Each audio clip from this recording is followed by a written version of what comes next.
วันนี้เรามากินน้องเบิ้ลเนาะใส่กุ้งใส่อย่างไม่ต้องให้อย่างหลายมีแต่ขั่วไก่ขั่วไข่2 หน่วยใส่แล้วเจ้าใส่กุ้งก็ใส่ผักเข้าไปอีกหน่อยหนึ่งถ้ามักก็ใส่พีนัทบดแล้วก็เปเปอร์ เปเปอร์ผักป่นผักเผ็ดป่น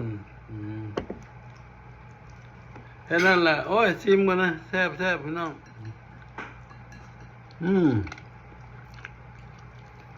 ง่ายดีง่ายไหมง่าย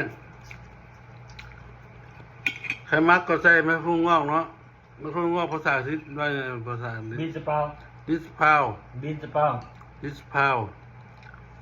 ผมพูดภาษาอังกฤษไม่เก่งนะผมพูดไทยก็เก่งนิดหน่อย